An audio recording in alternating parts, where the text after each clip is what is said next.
સુશાસન એટલે માત્ર નીતિઓ નહીં પરંતુ સામાન્ય માણસના જીવનમાં અનુભવાતો બદલાવ.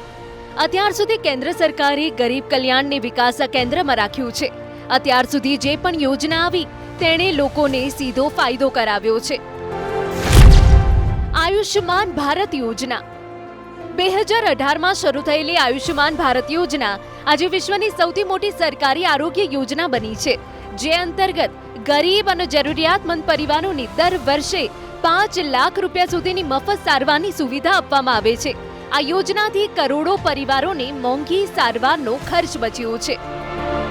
જેમ સોનું તમને અડધી રાતે કામ આવે ને, આ મેં જે આયુષ્માન કાર્ડ આપ્યું છે ને એ બી સોનાની લગડી જ છે. અડધી રાતે તમને કામ આવે, કાર્ડ લઈને જાઓ એટલે હોસ્પિટલના દરવાજા ખુલ્લા. પીએમ કિસાન સન્માન નિધિ ખેડૂતોને આર્થિક રીતે મજબૂત બનાવવા માટે 2019માં પીએમ કિસાન સન્માન નિધિ યોજના શરૂ કરવામાં આવી, જે અંતર્ગત ખેડૂતોના ખાતામાં દર વર્ષે 6,000 રૂપિયા સીધા જમા કરાવવામાં આવે છે.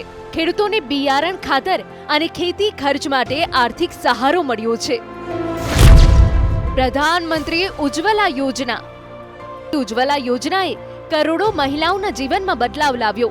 ધુમાડાવાળા ચૂલામાંથી મુક્તિ અપાવીને ગરીબ પરિવારોને મફત ગેસ કનેક્શન આપવામાં આવ્યા, જેના કારણે મહિલાઓના સ્વાસ્થ્યમાં સુધારો અને જીવનશૈલીમાં પરિવર્તન આવ્યું. આમ આરોગ્ય સુરક્ષા, ખેડૂત કલ્યાણ અને મહિલા સશક્તિકરણ આ ત્રણેય ક્ષેત્રોમાં શરૂ કરાયેલી યોજનાઓ આજે સુશાસનની ઓળખ બની છે.